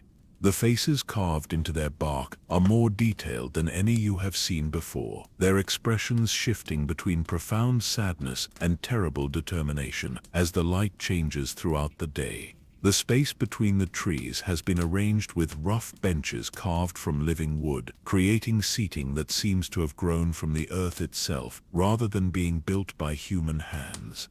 As the Brotherhood members take their places, you notice that they are not all the rough soldiers and outlaws you expected. Among them sit figures whose presence seems to shimmer with otherworldly authority, men and women whose eyes hold depths that speak of knowledge gained through experiences beyond mortal understanding. Some wear the robes of maesters, others the simple garb of septons and scepters, but all bear the same mark that identifies them as servants of powers older than any human institution. Young Lyman's excitement is palpable as he recognizes some of these figures from the ancient texts he has been studying. That elderly man with the silver beard is Maester Marwyn's most trusted correspondent, a scholar who has spent decades studying the forbidden arts in the ruins of Valyria. The woman with the scarred hands served as a scepter in the Sept of Remembrance, where the faith keeps its most dangerous secrets. The hooded figure whose face remains hidden has walked paths that lead to the very heart of the Citadel's hidden vaults. The knowledge they share defies every assumption you have made about the nature of the current conflicts plaguing Westeros. The war that has consumed the Seven Kingdoms, they reveal, is only the most visible layer of a struggle that extends across multiple dimensions of existence. The true enemy is not any human faction, but forces that seek to unmake the very foundations of reality itself. Maester Qyburn's former colleague, a thin man whose eyes seem to contain their own source of light, speaks of discoveries made in the deepest levels of the Citadel. The Maesters know more than they admit, he says, his voice carrying the weight of terrible certainty. Their vows of service to the realm extend far beyond mere healing and learning. They are guardians of knowledge that could reshape the world, keepers of secrets that must be preserved against the coming darkness. The revelations that follow paint a picture of conspiracy that spans centuries and involves institutions that most people consider bastions of stability and learning. The Citadel, the Faith, even the Night's Watch, all serve dual purposes that go far beyond their publicly acknowledged roles.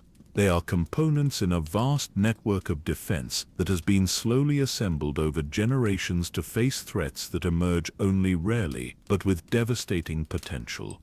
The Night's Watch, you learn, was not founded merely to defend against wildling raiders or even the legendary, though the true purpose is to serve as guardians of the boundary between the realm of the living and whatever lies beyond the wall. The vows they take bind them not just to celibacy and service, but to forces that exist beyond human understanding. When they speak of holding the wall until the end of their days, they are making promises to powers that will hold them to those words, even beyond death. The faith of the Seven, despite its relatively recent arrival in Westeros, has been shaped by prophecies that speak of its role in the final confrontation between order and chaos. The High Sparrow's rise to power was not a spontaneous religious revival, but the culmination of plans that have been developing for generations. The Faith militant serves not just as an army of the faithful, but as a reservoir of spiritual energy that can be channeled against enemies that conventional weapons cannot touch. Even the Game of Thrones itself serves purposes that extend far beyond mere political maneuvering. The constant warfare and shifting alliances create conditions of chaos that prevent any single human faction from becoming powerful enough to interfere with the cosmic forces at work. The seemingly random deaths of kings and queens, the rise and fall of great houses, the constant upheaval of established order, all serve to keep human attention focused on immediate concerns while greater powers prepare for conflicts that dwarf mortal ambitions. The gathering continues throughout the day, with each speaker adding another piece to a puzzle whose scope becomes more staggering with each revelation. The dragons that have returned to the world are not merely powerful beasts or symbols of Targaryen legitimacy, but living embodiments of primal forces that shaped the world in its earliest days. Their return signals the beginning of a new age, one in which magic will once again flow freely through the veins of the earth. The others beyond the wall represent forces of entropy and dissolution that seek to return the world to the primordial chaos from which it emerged. They are not evil in any human sense, but rather the inevitable consequence of natural laws that demand balance between creation and destruction. The Long Night was not their only attempt to reclaim the world, merely their most recent failure. They will return, and when they do, they will bring with them powers that have grown stronger during their long exile.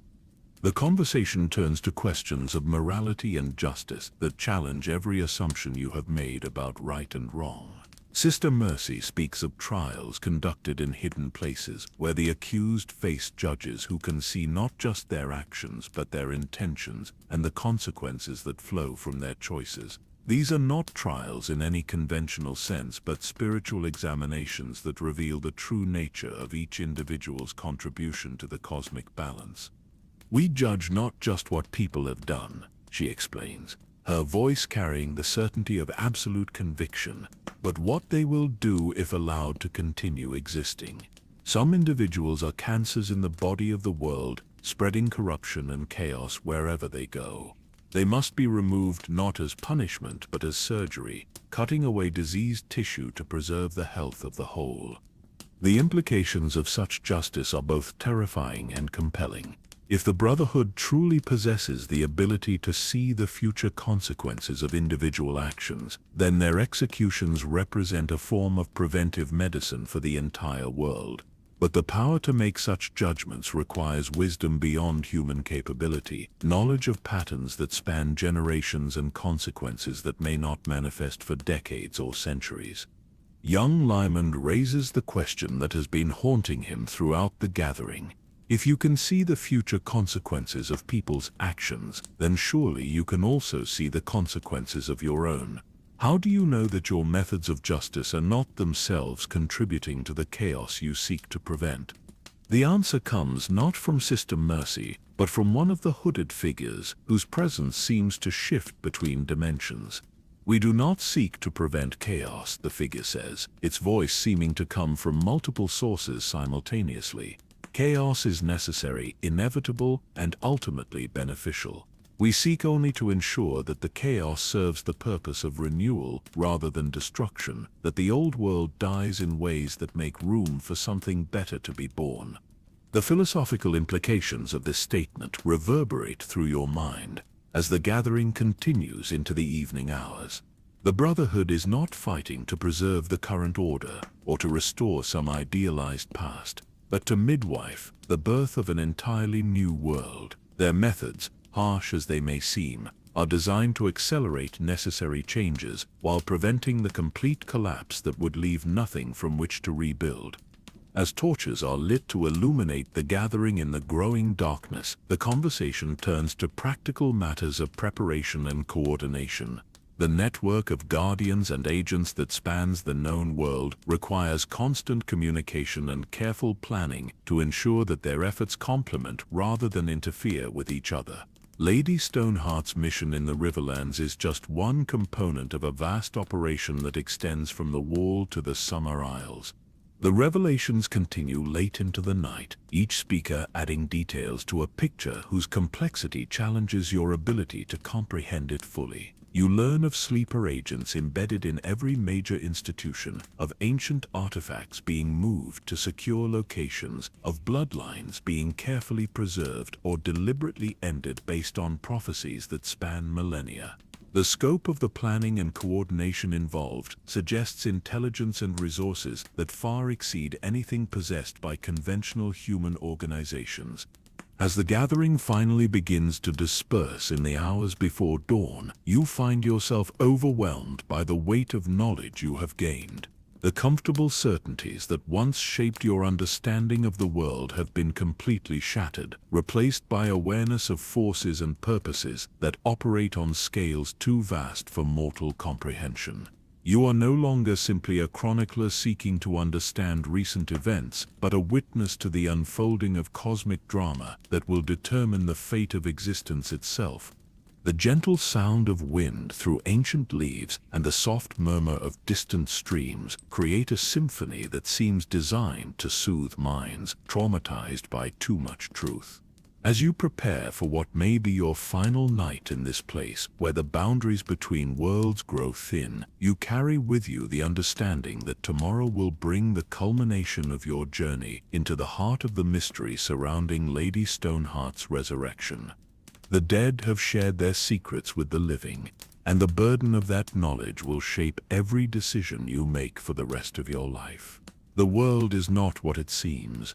The conflicts that rage across its surface are not what they appear to be, and the future that awaits depends on choices being made by forces that most people cannot even imagine.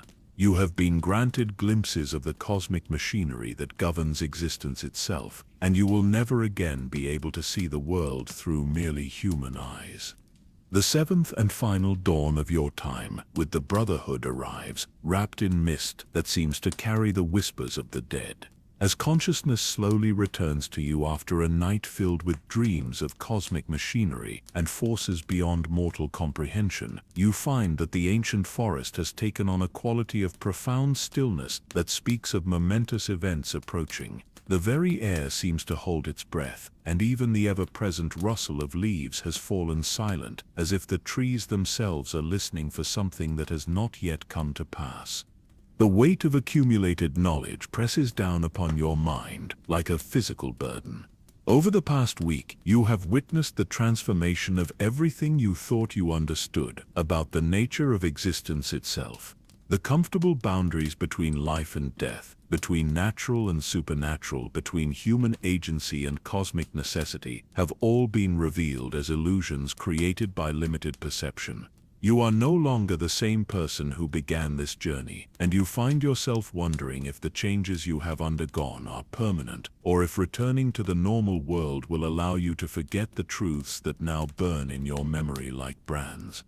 Young Lyman sits beside the dying embers of last night's fire, his scholarly robes now stained with the experiences of a week spent in places where ancient powers hold sway.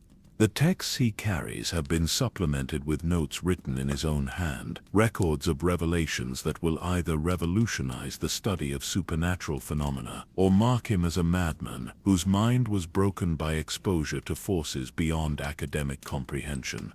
His eyes hold the haunted look of someone who has gazed too deeply into mysteries that mortal minds were never meant to understand.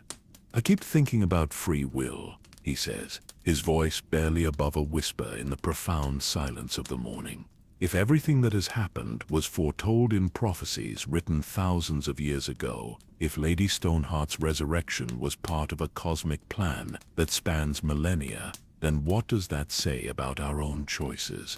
Are we truly making decisions, or are we simply following a script that was written before we were born?"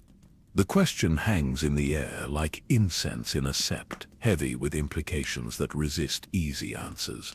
Sir Edmund, his weathered face bearing the lines of a man who has seen too much war and death, offers his own perspective shaped by years of military service and the hard-won wisdom that comes from surviving conflicts that destroyed better men than himself. "I've been thinking about duty," he says, his voice carrying the weight of oaths taken and honored despite terrible costs. "In all my years of service, I've learned that the highest form of duty is not obedience to orders or loyalty to lords, but commitment to purposes that extend beyond individual concerns. Lady Stoneheart has embraced a duty so profound that it cost her everything human about herself. Whether she chose that duty or was chosen for it may be less important than the fact that she fulfills it completely." The philosophical implications of what you have witnessed continue to reverberate through your consciousness as the morning progresses. The Brotherhood's methods, harsh as they may seem to minds accustomed to conventional notions of justice and mercy, represent a form of cosmic necessity that operates according to laws that transcend human morality. Their trials and executions are not acts of vengeance, but surgical procedures designed to remove elements that threaten the health of the entire world.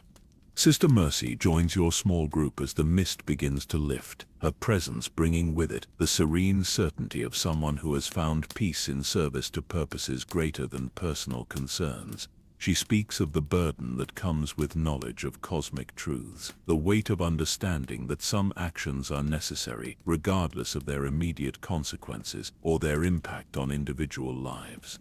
The hardest part, she explains, settling onto a fallen log that seems to have been placed there specifically for moments of contemplation, is accepting that mercy and cruelty are human concepts that have no meaning when applied to cosmic forces. The universe does not operate according to principles of fairness or kindness, but according to laws of balance and necessity that ensure the continuation of existence itself. The conversation that follows explores the moral complexity of Lady Stoneheart's mission and the broader implications of the cosmic forces that have awakened throughout Westeros. The dead woman who was once Catelyn Stark has become something that exists beyond human categories of good and evil, right and wrong. She is an instrument of balance, a force of nature that operates according to principles that mere mortals can glimpse but never fully comprehend. You find yourself thinking about the children in the Brotherhood's camp, those war orphans who play games of trial and execution with the cheerful innocence of youth. Their easy acceptance of violence and death reflects not corruption or indoctrination, but adaptation to a reality where conventional moral categories no longer apply. They understand, perhaps better than adults, that some actions are necessary regardless of their cost in human suffering. The internal conflict that has been building throughout your journey reaches its peak as you contemplate your role as a witness to these cosmic events. The knowledge you have gained comes with obligations that will shape the rest of your life, but the nature of those obligations remains unclear. Are you meant to serve as a chronicler, recording these events for future generations who may face similar challenges? Or are you being prepared for more direct participation in the cosmic drama that continues to unfold across Westeros? The ominous signs that have been building throughout your time with the Brotherhood reach their culmination as the day progresses. The ancient forest seems to pulse with anticipation, and you begin to notice phenomena that suggest the approach of something that will test everything you have learned about the nature of reality itself. Shadows move independently of their sources, voices speak in languages that predate human civilization, and the very air shimmers with energies that make your skin crawl with supernatural awareness. The trees themselves seem to lean in, as if listening to conversations conducted in frequencies beyond human hearing. The faces carved into the weirwood bark display expressions of profound sadness mixed with terrible determination, as if they too understand that momentous events are approaching. The red sap that flows from these ancient trees has taken on a luminescent quality that seems to pulse in rhythm with some vast heartbeat that echoes from deep within the earth.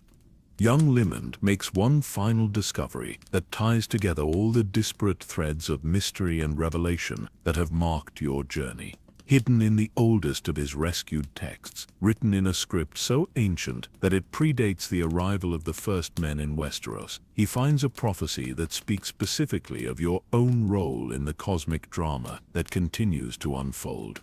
The chronicler of the Silent Shadow shall bear witness to the awakening of the Mother of Vengeance, he reads, his voice trembling with the implications of what he has discovered. In the time when the dead walk among the living and justice flows like blood through the veins of the earth, the chronicler shall carry the burden of truth to those who dwell in comfortable darkness. Through word and memory shall the knowledge be preserved, that future generations might understand the price of balance and the necessity of sacrifice. The realization that your presence here was foretold thousands of years ago sends a chill through your bones that has nothing to do with the morning air. You have not stumbled into this situation by accident or curiosity, but have been drawn here by forces that operate on scales of time and purpose that dwarf human understanding. Your role as a witness and chronicler is not optional but essential, a cosmic duty that will follow you for the rest of your days. The final preparations for your departure take place in an atmosphere of solemn ritual that emphasizes the significance of what you have experienced. Sister Mercy presents you with tokens that will identify you to other agents of the cosmic forces, simple objects that carry within them powers and protections that will shield you from some of the dangers that await in a world where ancient magics are awakening. You will find allies in unexpected places, she tells you, her voice carrying the certainty of prophecy fulfilled. The network of those who serve the greater balance extends far beyond the Brotherhood, reaching into every corner of human civilization. When the time comes for action, you will know your role and find the strength to fulfill it. The calm before the storm settles over the ancient forest as evening approaches, creating an atmosphere of profound tranquility that seems designed to prepare minds and spirits for whatever revelations the night may bring.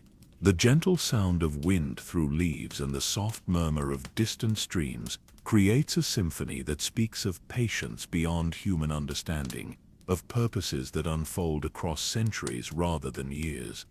You spend your final evening in this place where the boundaries between worlds grow thin, reflecting on the journey that has transformed you from a simple seeker of truth into a guardian of knowledge that could reshape human understanding of existence itself. The weight of what you have learned presses down upon your consciousness, but it is a burden that you accept willingly, knowing that the truths you carry serve purposes greater than individual comfort or peace of mind.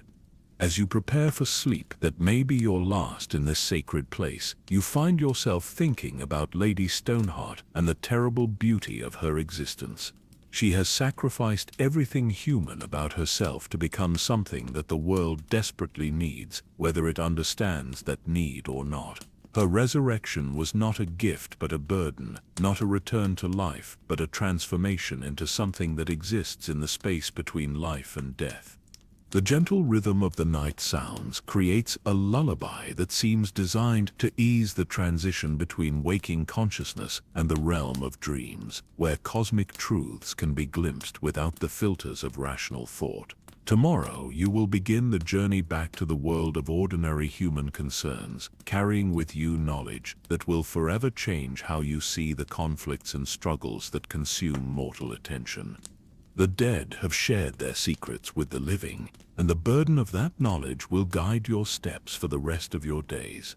The world stands on the threshold of changes that will reshape everything, and you have been chosen to serve as a bridge between the comfortable illusions of the present and the terrible truths of what is to come. Lady Stoneheart's mission continues, and your own journey into the heart of cosmic mystery has only just begun. The final night arrives with the silence of falling snow, though no snow falls in this ancient forest where time itself seems to flow according to different laws. As darkness settles over the realm like a gentle embrace, you find yourself drawn once more to the heart chamber deep within the hollow hill. This time, however, you walk the shadowed passages, not as a seeker of truth, but as a keeper of secrets, not as an observer, but as a participant in cosmic events that span millennia. Lady Stoneheart awaits you in the vast cavern, but she is no longer alone. Arrayed around the throne of judgment stand figures that seem to exist partially in this world and partially in some other realm, where the laws of physics hold no sway. These are the other guardians, beings who have accepted transformations even more profound than hers, who have sacrificed not just their humanity, but their very existence in the mortal world to serve purposes that extend beyond the boundaries of life and death. The culmination of your journey brings with it revelations that dwarf everything you have discovered during your week among the Brotherhood. Lady Stoneheart's mission, you learn, is approaching its completion not through the simple act of vengeance against those who wronged her family, but through a transformation of the very nature of justice itself throughout the Seven Kingdoms. Her trials and executions have created ripples that spread far beyond the Riverlands, inspiring others to examine their own complicity in systems of oppression and betrayal. The Red Wedding was indeed a violation that demanded response. Lady Stoneheart speaks, her terrible voice filling the chamber with harmonics that seemed to come from the stones themselves. But the true crime was not the murder of my son, or even the slaughter of our wedding guests. The true crime was the systematic destruction of honor itself, the deliberate poisoning of the bonds that hold civilization together. The ultimate secret reveals itself as she speaks of the cosmic balance that governs all existence, the forces of creation and destruction, order and chaos, life and death, all exist in a delicate equilibrium that requires constant adjustment to maintain stability. When human actions tip that balance too far in any direction, cosmic forces must intervene to restore harmony. Her resurrection was not punishment for her enemies, but medicine for a world that had grown sick with betrayal and broken oaths. The scope of what has been accomplished becomes clear as other guardians share their own missions and revelations. Throughout Westeros and beyond, similar interventions have been taking place. Ancient bloodlines have been preserved or ended based on prophecies that speak of their roles in future conflicts. Powerful artifacts have been moved to locations where they can serve as anchors for magical energies that will be needed in the coming war. Knowledge that was scattered and hidden has been gathered and preserved for those who will need it most.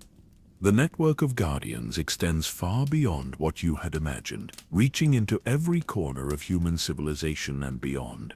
In the frozen wastes beyond the wall, the Night's Watch serves as more than mere defenders against wildling incursions or legendary threats.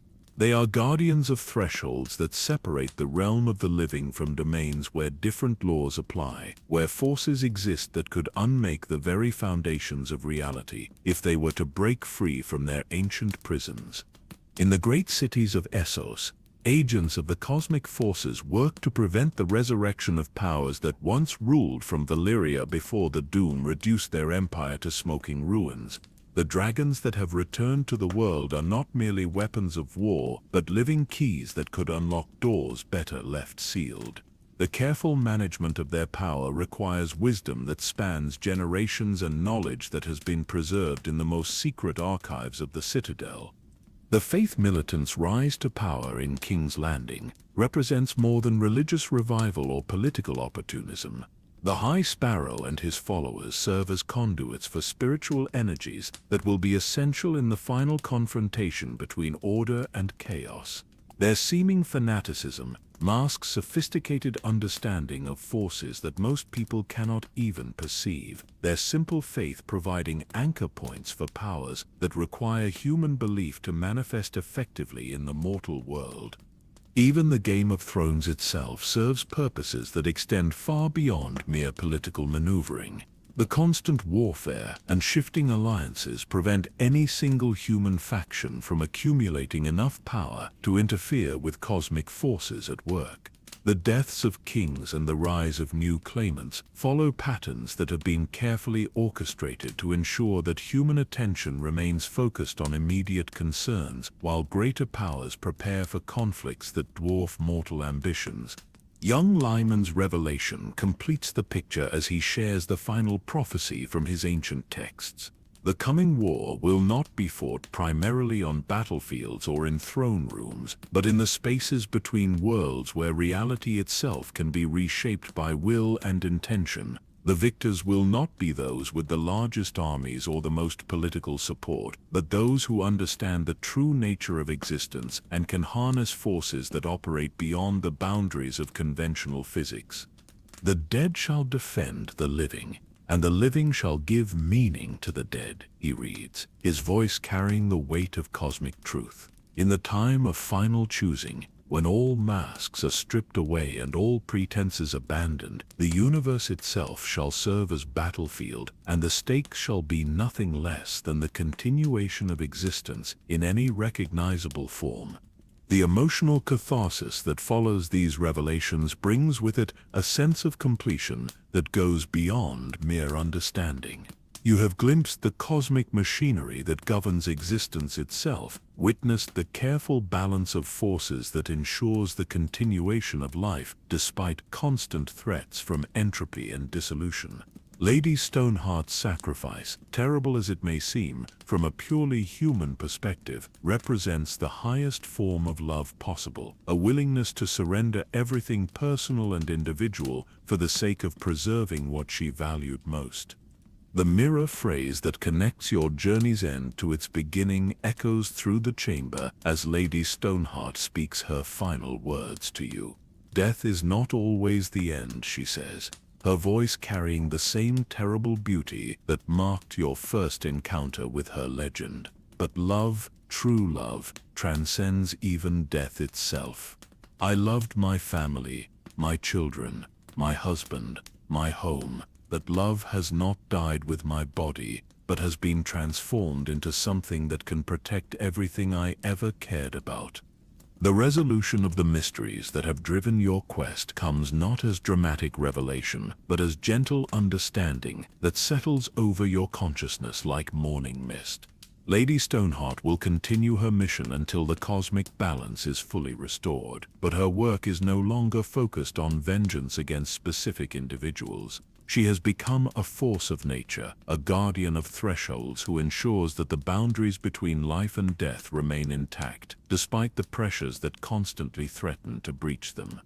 The Brotherhood will evolve beyond their current role as instruments of rough justice, becoming instead teachers and guides who help others understand the true nature of the challenges facing the world. Their trials and executions will give way to instruction and preparation. Their camps will become schools where future generations learn to recognize and respond to supernatural threats. The contemplative reflection that follows encompasses not just the events you have witnessed, but the transformation you have undergone during your week. Among forces that operate beyond human understanding, you are no longer simply a chronicler or scholar, but a keeper of knowledge that could reshape human civilization if properly understood and applied. The burden of that knowledge is heavy, but it is a weight you accept willingly in service to purposes greater than individual comfort or peace of mind. The healing and recovery that Lady Stoneheart herself will experience represents the most profound mystery of all. Her transformation from loving mother to cosmic guardian was not permanent damage but necessary metamorphosis, a chrysalis stage that allowed her to develop capabilities essential for the work ahead. As the cosmic balance is restored and the immediate threats are neutralized, she will begin to recover aspects of her humanity that seemed forever lost. I dream sometimes of Winterfell. In winter, she tells you, her terrible voice softening with something that might be called hope. I see my children playing in the Godswood, hear Ned's laughter echoing through the halls. These are not memories, but visions of what may yet come to pass when the great work is complete and the world has been made safe for simple human happiness once more. The wisdom integration that marks the end of your journey involves understanding how the knowledge you have gained will shape your future actions and decisions. You carry within your memory not just facts and revelations, but a new way of seeing the world that will influence every choice you make for the rest of your life. The comfortable illusions that once shaped your understanding have been permanently stripped away, replaced by awareness of cosmic forces that operate on scales too vast for easy comprehension. The relationship resolution between you and your companions takes place in the profound silence of the heart chamber, where words seem inadequate to express the bonds that have been forged through shared experience of truth, too vast for individual minds to process alone. Said admin will return to military service, but his understanding of duty has been transformed by exposure to purposes that transcend political loyalties. Young Lymond will continue his scholarly pursuits, but his research will now focus on preparing future generations for challenges that conventional education cannot address. The return to normalcy that awaits beyond the boundaries of the ancient forest will be both relief and burden. The ordinary world of human concerns and petty conflicts will seem simultaneously precious and trivial compared to the cosmic drama you have witnessed. You will find comfort in simple pleasures and everyday routines, but you will also carry the weight of knowledge that most people cannot share or understand. The legacy themes that emerge from your experience encompass both the immediate impact of Lady Stoneheart's mission and the longer-term implications of the cosmic forces at work throughout Westeros. Her story will be remembered not as a tale of resurrection and revenge, but as an example of love so profound that it transcends the boundaries of individual existence. Future generations will look back on this time as a turning point when humanity learned to work in partnership with forces greater than itself. The cyclical nature of cosmic events ensures that the challenges you have witnessed will return in different forms, requiring new guardians and new responses adapted to changing circumstances. The knowledge you carry will be passed down through careful chains of transmission, preserved for those who will face similar trials in ages yet to come.